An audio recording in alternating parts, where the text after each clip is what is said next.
Hi, I'm Diana Giselle Yanez, host of Highly Sensitive Money. I'm a money coach, certified financial planner, and a highly sensitive person who brings money and social justice together. If you're someone who feels deeply, can endlessly think through how one decision affects everything else, or has ever struggled with all the things that traditional financial thinking leaves out, you're in the right place. In this show, I chat with highly sensitive people on how they handle their money, and with money experts on how they cultivate social justice in their work. Questions? Please go to allthecolors.net and schedule a free 30-minute call. And I'm happy to share resources on investment management, money coaching, workshops, or anything else money and social justice related. Join us in this episode as we explore money and sensitivity while honoring that all of our well-being is interconnected. In this episode, I sit down with Sarah Carr, a certified financial therapist and planner who brings a deeply personal lens to financial well-being. Sarah's journey from growing up in a high-control, high-demand religious environment to becoming a champion for financial empowerment is a story of alchemizing difficult experiences into a gift for herself and the many people she supports in her life. We explore how trauma, neurodiversity, and religious experiences shape our relationship with money, and why healing isn't an individual journey, it's collective. Sarah shares how becoming a mother to 2 children on the autism spectrum expanded her understanding of nervous system regulation, executive function, and the beautiful complexity of how different brains approach life and money. Whether you've experienced financial abuse, are navigating neurodivergence, or simply want to understand the deeper patterns beneath your money decisions, this conversation offers permission and practical wisdom. Welcome, Sarah, to Highly Sensitive Money. It is such a joy to have you here. We met in person, I think it was about 3 months ago at Nasrudin for our annual gathering. And this time it was outside of Philadelphia. And we had a couple of conversations that really stood out to me. And I think the first one, it was just like at a beautiful location. We were by the water and there was a willow tree and we were both just like relaxing before the start. And you shared, I think it might have been 15 minutes, but I immediately was like, how do I have Sarah on my podcast? How do I get to hear her story and share it with more people? So with that like excitement on my end, I would love for you to introduce your work and how it is that you got to it. Okay, thank you. And also thank you so much you were one of the hosts for that amazing experience. So again, thank you for that. And I revisit that tree and that like in my mind's eye, like that spot. It was so beautiful, so peaceful. Yeah, so I am Sarah Carr and I'm a financial therapist, financial planner, wealth manager, kind of do all 3 of those things. And honestly, when I look at how I've come to where I am today, it all makes sense. And at the same time, as if you had told me this is where it would be when I was like a teenager, I would have never believed you, ever. And part of that was because women, I grew up in a very high demand, high controlled religion. And women, one, didn't really work with money, let alone have an independent career. We're not in business.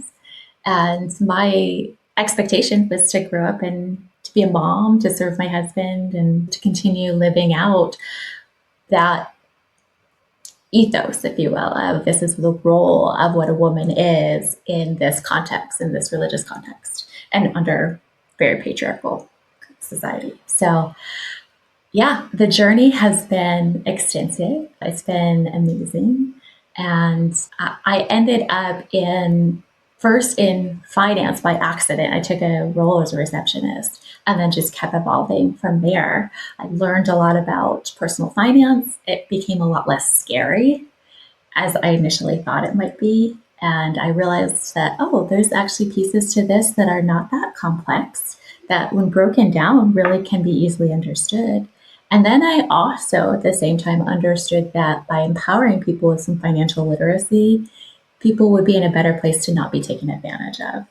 I saw some predatory aspects within wealth management because people didn't know how to ask questions or didn't understand the finance. And also the industry does have a little bit of they utilize that aspect, right? It has a well-earned bad reputation. Like the information asymmetry, I think that's what they call it. It's as professionals, we know so much more than the layperson.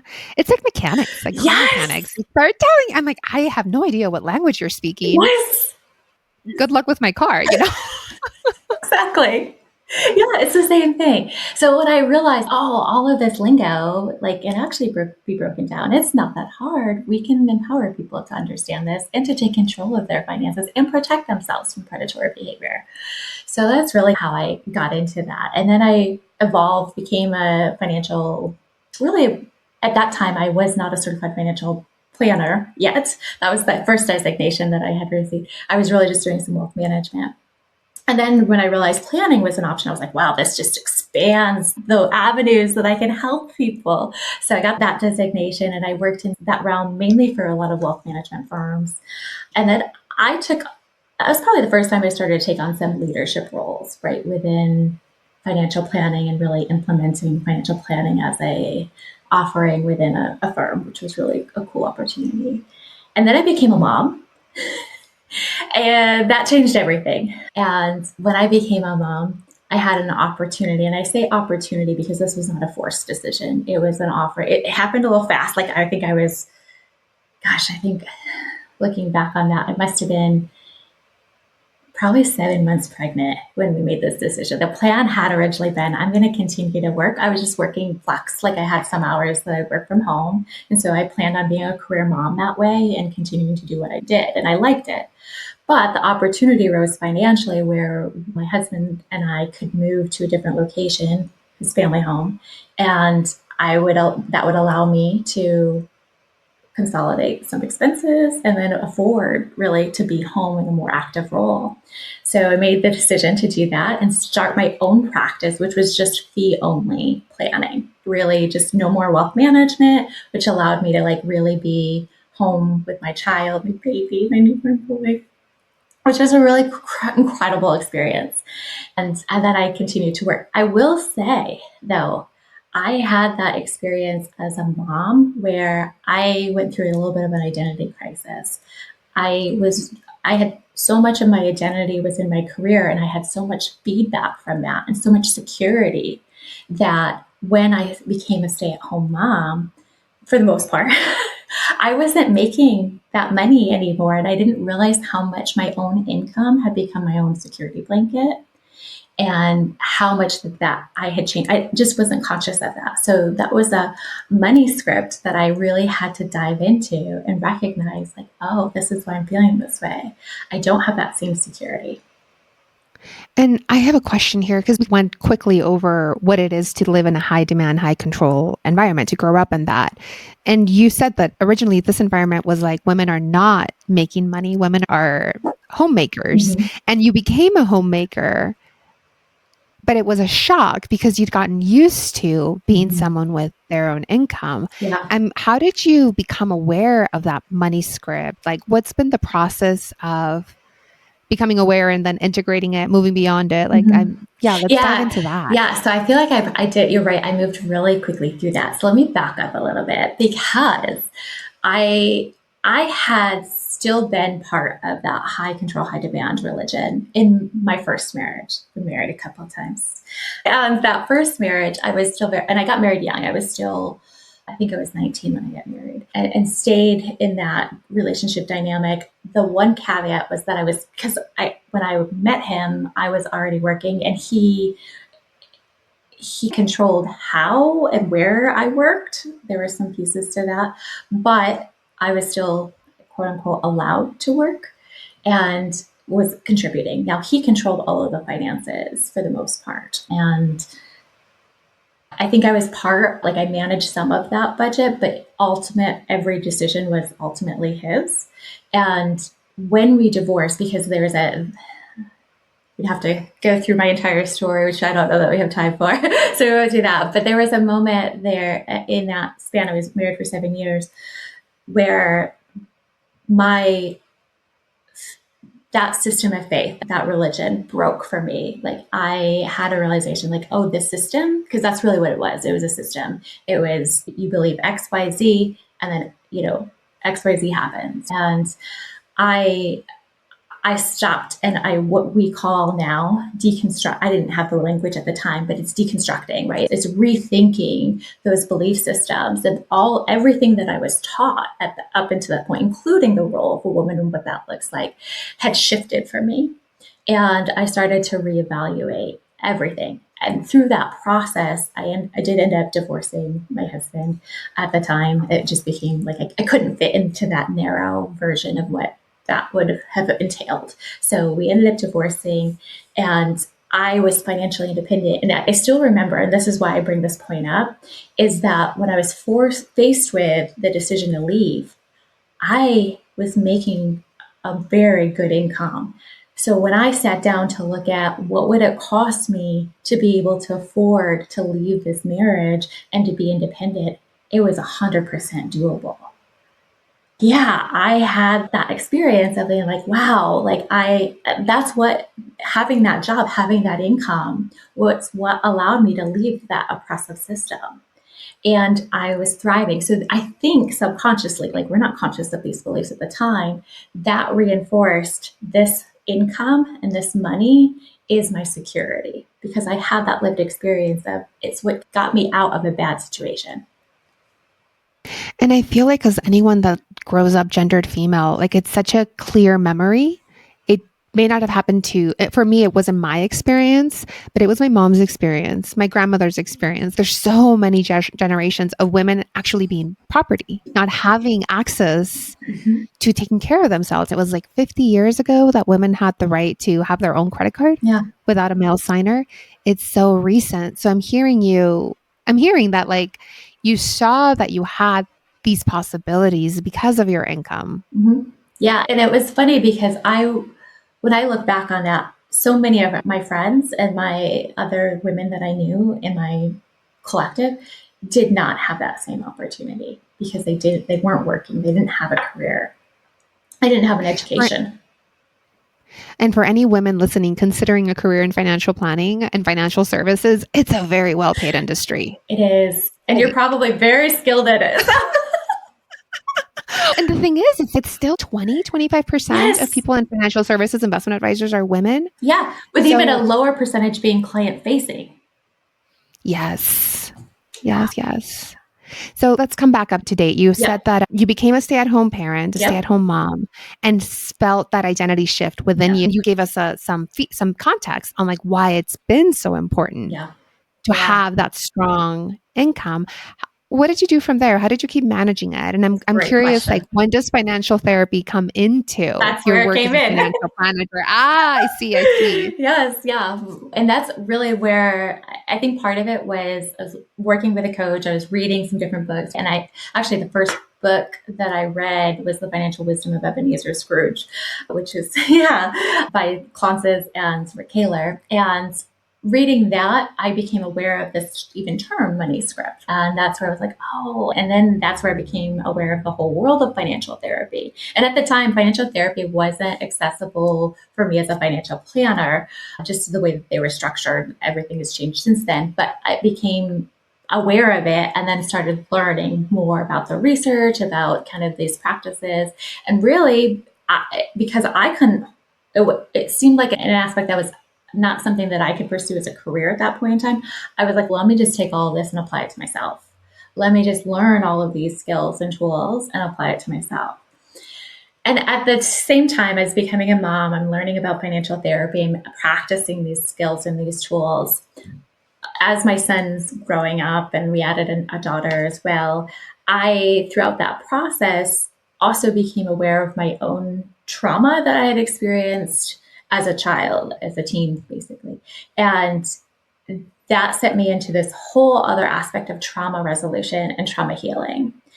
So while I'm learning financial therapy, I'm also doing my own trauma therapy. I did EMDR, I did somatic trauma therapy. I did therapy specific to growing up in a religious cult aspect and all of those components and what that includes.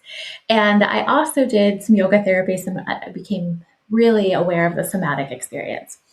And at the same time all of this is happening, I'm also dealing with my son's diagnosis as being on the spectrum. So he was diagnosed officially as autism. It was right in that space of COVID, and that was a big piece. I knew my son always had a lot of sensitivities, and we just always managed them. We hadn't sought out the diagnosis until that time frame, mainly because I needed it for accommodations within school.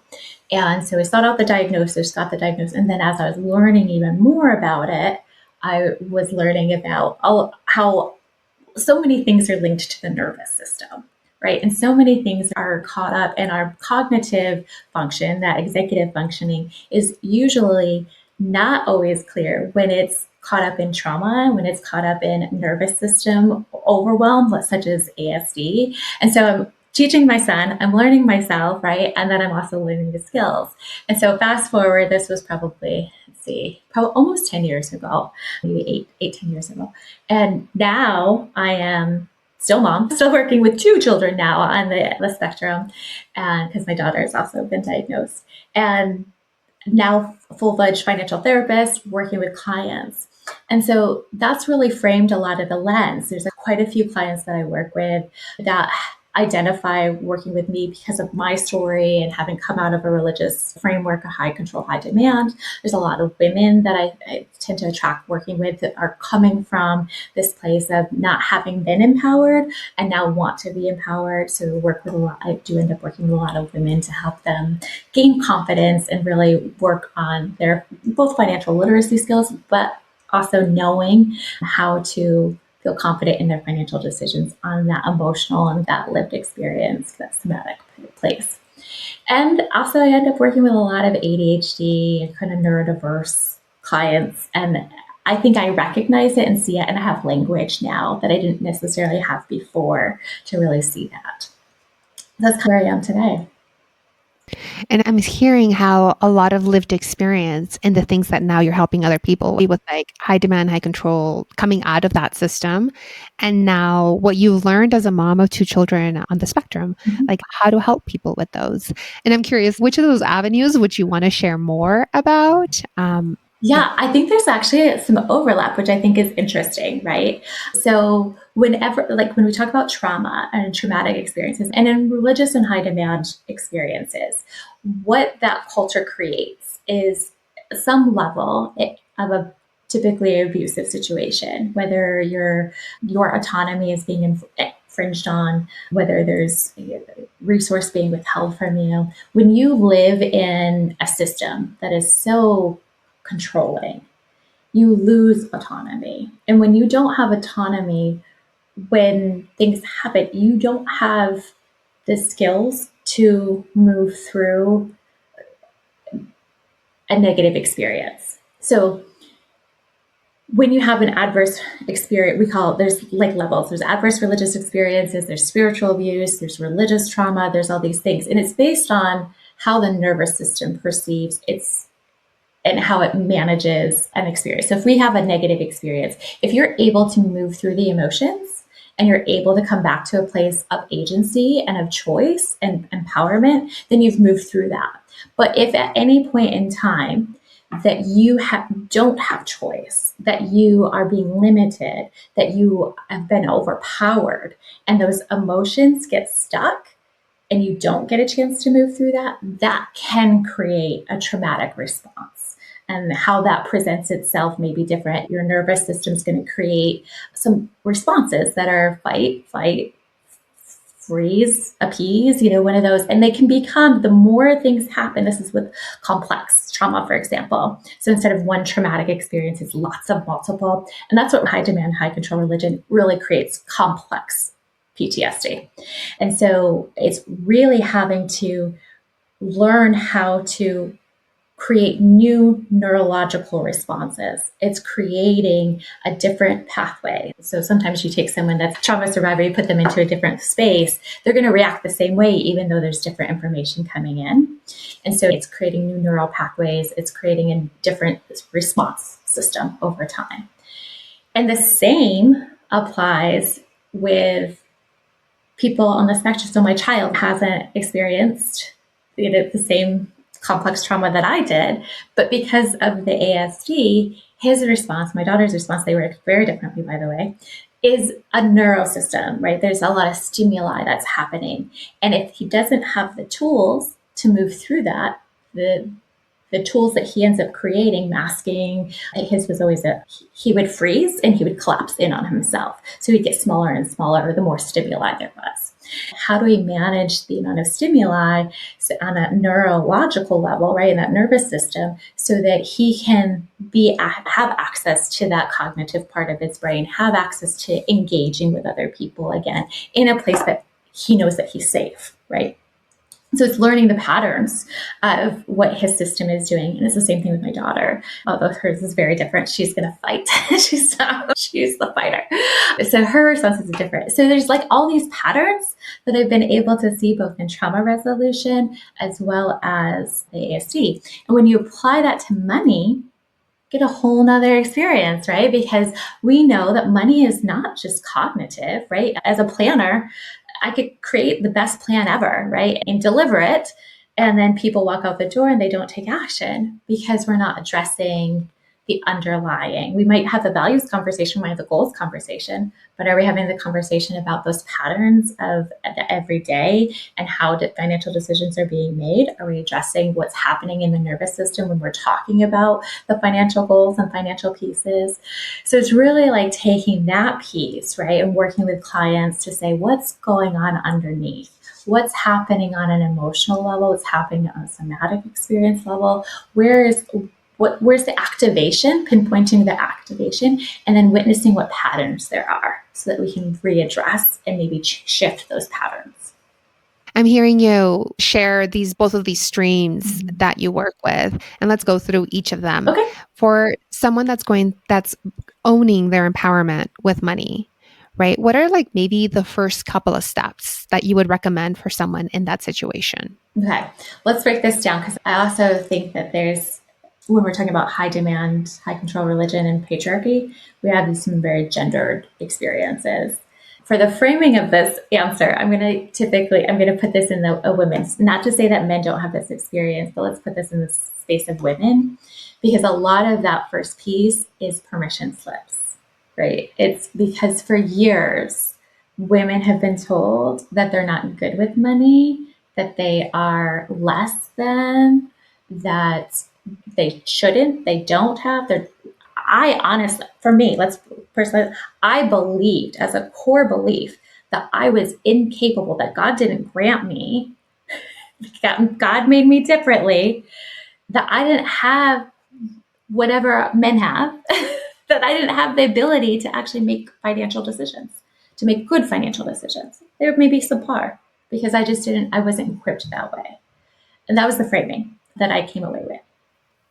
And it was very like concrete. Did people actually say this to you? That's a great question. I don't remember it being concrete. So the way religion is sneaky, right? There's what's spoken in teaching. There's what's spoken from, for example, the pulpit. And then there's what you witness in the group, right? So of your church community, what you're witnessing. And also your home culture, right? Because if you look at it from a systems lens, for me, my dad was a pastor. Unlike some, I didn't have just church on Sunday. Literally every day it was like church. It was inbred in me. So you have both like biblical principles, someone's interpretation of that, then culturally what you're seeing, and then the broader culture. And so in this place, it was very much like women, your role is to be at home and to be a caretaker. Men do business. Men make financial decisions. Men make money. That's what it means to be a provider. And I think it was that God creates men and women differently. We are not the same. Women are the nurturers, the caretakers. In fact, we had very specific roles. Women were not allowed to be a pastor. Women were not allowed to, like, as far as like the spiritual kind of rate, we were allowed to be a teacher. You were allowed to be, I feel like that might have been it, but you couldn't be a missionary, for example. There's all these rules these ones were very specific and spoken. That an investment manager was not in the role of like women were doing. Oh no. In fact, it's funny. I joke a little bit about the investment management piece because somehow I came away with this belief that investing was the same as gambling. And I don't know if you know anything about gambling in a church, but that is an absolute no. That is like one of the top 7 sins or something, right? It's a bad sin. And investing was right there with it. So when I first took my first job, I was just like, oh my gosh, I am in the den of thieves right now. I was just like, I was in the world as much as the world could be because I was in that investment world. Yeah, so investment manager was never an option for a woman, right? Okay. So it's the unsaid belief, the really concrete examples, the lived Mm-hmm. experience that is not the Yeah. world of women. And I feel like that's pretty general for all women, not to the extent that you experienced. It was not my experience, but I know that I hear study after study that women underscore how much they actually know about finances and that often it's more feminine to Yeah. not know. Yeah. And it's something that I hope is changing, I hope so but it is too. a slow thing. Yeah, but I think some of that goes to math, right? I don't know if you grew up this way, but and certainly there have been a lot of studies that show that women doubt their math capabilities, that women aren't good at math. We're not as intelligent as it relates to math. And I have a whole theory on why that is in school and kind of the automatic response of being able to memorize something very quick and being able to stop that out. And I say this a lot to my neurodiverse community because brains work very different. It's not pure memorization. It's not spitting out an answer as fast as possible because a lot of times the brain's doing a lot of different things and it's looking at it from a whole different place. So it's arriving at the answer in a very different way. It's not wrong. And so reframing like you're actually good at math, however your brain does, that's good. Just because you weren't able to do it the fastest as a child doesn't mean that you're any less talented or any less smart. Your brain's doing it. So let's stay on this other stream of the work that you do, right? That it comes to like neurodiversity. For someone in that space, that they're acknowledging the way that I view the world, the way that I see the world is different from what most people say. So I'm always fighting against myself, against my own way of being when it comes to money. How do people start to navigate that journey? Permission slips again. I'm a big permission slip person. Like, let's reframe that. And this also goes to the deconstruction. You've had a belief about yourself. Is that true? Is that true all the time? Does that tell the whole story? So I feel like a lot of my work is interrupting that belief, of questioning that, of bringing that under the microscope of, is this really true about you? Are you really not good with money? I don't think that's true. Let's take that. And it's a journey of maybe the math I do that differently. Maybe the systems that are in place about budgeting and about managing money are built for somebody else and aren't built for you. So let's talk about you and how your brain works. And let's identify your unique strengths and your unique abilities. And let's find a system that works for you based on who you are and how your brain operates. And also, I think we do look at the nervous system a lot because highly sensitive, ADHD, neurodiversity, all of these levels, right? There's an aspect of emotion that is more prevalent, I think, at times than maybe. I don't even want to use the word neurotypical. It's almost like someone that just can. I like to use the example of like when a neurotypical goes into a crowded space, right? They can filter out all of the noise. When someone like my son goes into a space like that, like a crowded gym or a crowded room, he cannot filter. He can't filter the noise. He can't filter the sound. He can't filter the lights, all of people's energy, right? There's so much, the smells, all of these pieces that we filter out, or I filter out as a neurotypical, he does not.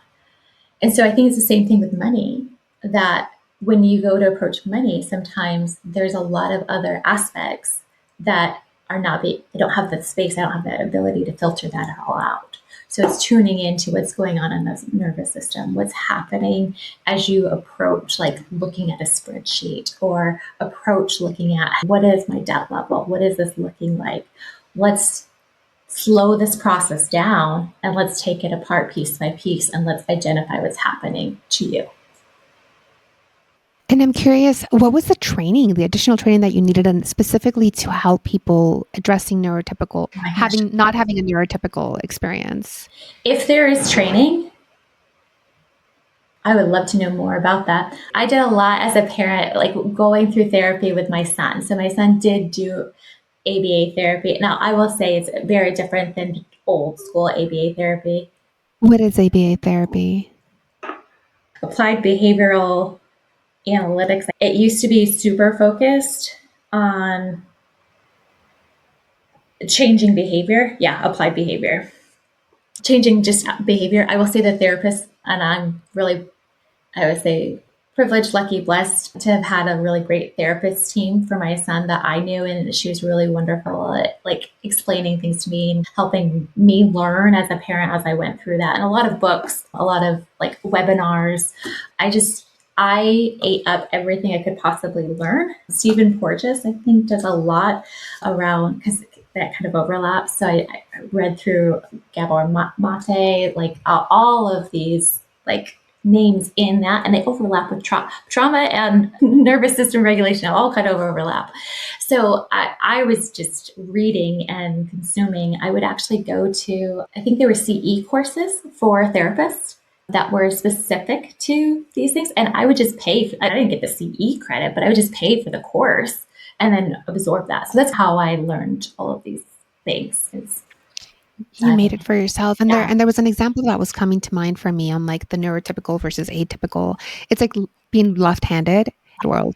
Yes. Everything is set up for right-handed people because it's 90% of the population. Mm-hmm. There's nothing wrong with left-handed people. No. The world isn't just set up for them. Yeah. So the automatic changes, the automatic accommodations that they're making all of the time when you're someone that's, and for myself, when I was first labeled as highly sensitive, when I was first not labeled, but learning about that term, my immediate reaction was like, that sounds weak. That sounds feminine. Not interested. Oh, wow. And it's taken years for me to integrate that into part of my identity. Yeah. And it's been so much easier now that I'm like, yeah, I do actually need more rest time than I think I should. Yeah. And now I don't even think I should not need rest. That's amazing. It was very gradual change. And I'm hearing you help clients navigate where do I get overstimulated? So moving past like the negative aspects of it, what's in the other side? What are some of the positive aspects of not being your regular neurotypical right-handed person? Yeah. Okay. If I can just go back to the story a little bit of my son, like in his diagnosis, Please. there was a moment where he was, and like I said, I knew that he was probably on the spectrum and I was just doing what I could. But until when we sat there with the one psychologist who had diagnosed him and she's going over some of the things, she's asking him all these questions that I never thought to ask. They were questions about creativity and imagination. And he has an extremely vivid imagination where he can imagine people, places, scenes, characters. And at the time he would do like superheroes and he would play out entire storylines all in his imagination with such vivid detail that he could share with you. It was just incredible. It was like he was creating a movie in his brain but to him, he could actually see it, which was just really, and I remember sitting there just absolutely astonished at like the way that he views the world and the way that he sees the world. And so I think that okay, so there's a space in the ASD world where we don't want to say that everyone has a superpower. Everyone's brain is wired differently and has unique pieces to it, right? And so I don't want to be like, oh, that's his superpower. But that is one way that he's very different and it's incredible and it's rich. I also have seen him do math in a totally different way. And just seeing how he arrived at a decision, it was beautiful. It was poetic. Math was poetic. The way that he did it, it made me cry. It was just, I'm not kidding. It was just really cool. And so I think for people, when they can find a solution that works, right? There's the creativity, there's the flow, there's the beauty in life. Math and finance can feel so cold and so rigid and so black and white. And it's not. Money is not black and white, right? Like it is beautiful and it's creative. And when clients are working on their own financial well-being, when they have the expansiveness and you can create and expand that container and say, no, this is okay. Let's find out what financial well-being means to you. Let's talk about the systems that you need in your life. Let's talk about how you orient yourself to money. And that relationship with money can be so freaking in-depth and beautiful and gorgeous and so unique that it's just inspiring. So it's completely up like changing an aspect of their life? Like, how do they relate to it? And this is maybe like too explicit of an example, but how does a rape victim come to enjoy their sex life? Yes. I You don't think know? that's too explicit because I think that's a huge piece. I'm sorry if it is for anyone, but from a survivor, right? Yes, like being able to reclaim, right? Something that was taken from you. Yes. Yeah. And finding your own way and finding your own beauty and your own enjoyment and your own story in that is just one of the most empowering, incredible experiences life has to offer. And yeah, that reclamation, I think that's a beautiful example of how do you make this yours and how do you make it so fulfilling for you. How do you give yourself grace as you're learning to reclaim this? Because it takes, if there was a place of harm, if money has been a place of harm, every time you come into contact with it, we often just repeat the patterns that we've had. Yeah. So then creating new patterns. Yeah. And that's where I think it's really key and really helpful to have someone else involved. We don't heal individually, we heal collectively. And when we're able to broaden that out and get various perspectives, we get that feedback and that other point of view. It can really help you on that journey of not repeating that same pattern, right? It can help you have that awakening moment and that awareness of, oh, I'm seeing this differently. This person helped point that out, or I've seen this in another context. And that can help create that shift. Because I think the first point of making any kind of change like that is first that awareness of, oh, this things could be different. I could relate to this differently. And then it's creating that new neural pathway, that new emotional response, which takes a lived experience, right? And it's practice and it's small doses. Because for a trauma survivor to go from something that they know that they can orient in, right? Like in a religious context of high demand, high control, or abusive scenario, I know my system has adapted to living in this scenario. I know how to live in this scenario, I know how to survive, right? But then moving from surviving to thriving requires us to go into a safer environment. And our nervous system doesn't always know how to respond. So it's these small little doses of lived experience that help us move towards that new neural pathway of thriving, of reestablishing what safety means, of expanding that in somatics, they talk about the window of tolerance, right? Between the hyperarousal and hypoarousal, and expanding with that window of tolerance. So when someone's first coming out of trauma therapy, like that window of tolerance might be super small. I'm safe here, right? And then it's expanding it past here and keep expanding that space. And it's the same thing. I think I relate that to many. It's not a hard leap for me either. Like in the financial well-being space, when you create that change of you're just constantly expanding, what is this space of safety? What is the space of choice? What does the space of creation look like for me as a co-creator in this space?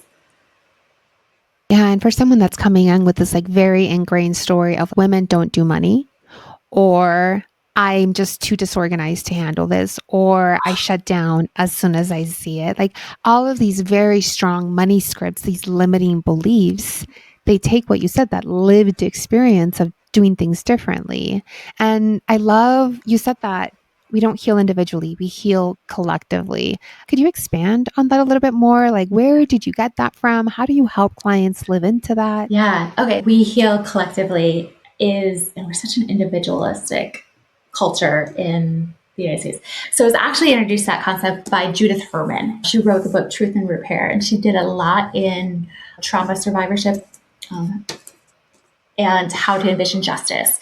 And a big premise of that is working with so many sexual abuse, sexual assault victims who have come out of that. And a big part of that was that it's not an individual healing. There's some aspect of it that it is, but it's collective. And so it's when that story is shared collectively that true healing really happens. And so that's where I first was introduced to that concept, and also had the lived experience of there's one thing for me to know my story and to do my own internal trauma therapy and that thing. But then when it became when I started sharing my story and people aligned with this aspect of, in my case, it was like pursuing justice, right? And aligned with that, that took on a whole nother level of healing. And I see it with, again, the same framework of like autism, where my son, if he were to be able to be in the safest place, right? For a long time, it was like, I just want to be by myself. That rest and recovery period was very extensive and it was all alone. And at one point, I was terrified that he was just going to be a hermit for the rest of his life. He had it all planned out. He was like, I'm going to work from home. I'm going to get everything delivered. I'm going to live in your basement, mom. I'm just like, oh my God. But really, those, as he's been able to develop in those skill sets around managing that overwhelm and managing what he needs to feel safe in spaces, that expanded, right? That grew, and now it is collective. And I think that piece of having that social interaction, I've actually seen it very real time. That social connection just alivens a part of him, and it's done in a safe way. And now he's seeking like that collective, and he recognizes, he's gone from I can survive just by myself, I don't need anybody, to this recognition of no, actually I need social engagement and I need people in my life. And I think it's the same thing with money. It's not a private endeavor. We feel like it should be just private. But when we're able to share that, and I've actually seen this with clients where they have been so ashamed of their situation that they're only working with me, maybe their other therapist, and they've kept it quiet. And then over time, as we've worked, I've said, maybe talk to these friends about it. And I'll never forget the one time they came back and they said, Sarah, we had a conversation with our friends. We had all these assumptions about how they got to where they were. We ended up having an entire conversation about how they utilized these resources and what they did here. And we found out that we weren't all that different and we were very similar. And it just dissipated the shame and it allowed them to continue to have conversation. And so actually, as when I work with clients, I'm always like, who is a person that you could actually have these conversations with too? Who can actually help you talk about money? Can you destigmatize some of these scripts we have around money and these expectations we hold about how we should operate, and instead normalize having conversations, normalize engaging the community, normalize saying, hey, my resources right now are not that great. I'm doing this and I can't afford to go to this crazy expensive dinner right now, but I want to connect with you. You know what I mean? Can we normalize conversations and incorporating the community? And then that goes to my whole aspect of if we do that, how much more community wealth could we generate? How much shared experience? Just go into a million different directions on that. Yeah, and I feel like we haven't touched on it a lot in this conversation. We haven't directly on like social justice. And you're dealing very specifically with people regaining their sense of after coming out of these high control, high demand situations. But also in what I'm hearing is like when we normalize conversations around money, we own our agency just overall to push back against a system that can be very extractive. Yes. Said. Yeah. You're talking about growing our tolerance, right? Growing our range of what feels comfortable, what feels safe. And one of the things that I know from my own experience, unfortunately, is that often my responses, my intuition, like what I want to do first, is coming from a place of trauma. So I end up recreating the thing that I don't want. How do people move through that? Yeah, How do you help I'm people move through so that? glad you named that. So I think it's important to name that and to ask that question, right? Is the intuition, because part of reclaiming agency is reclaiming attunement with our bodies, with the sensations, with that intuition that you just named. And so it's questioning. I think that there's a piece sometimes we're like, oh, just follow your gut. If you come from a trauma background, just like you said, sometimes that gut reaction is a trauma response. And it's not actually the wisdom of being in a healed place. So it is questioning that. And so I, particularly when I work with clients that I know have a trauma response or have come from some kind of traumatic, which almost all of us have, let's be honest, I will ask the question, is this a trauma response, do you think? Or is this coming from that inner wisdom? And I think when you feel into that and take that moment and pause, you can identify that. What's your experience? Like, can you identify the difference? I think it's taken time. And I think I share this in other places, but when I was a teenager, I had an eating disorder.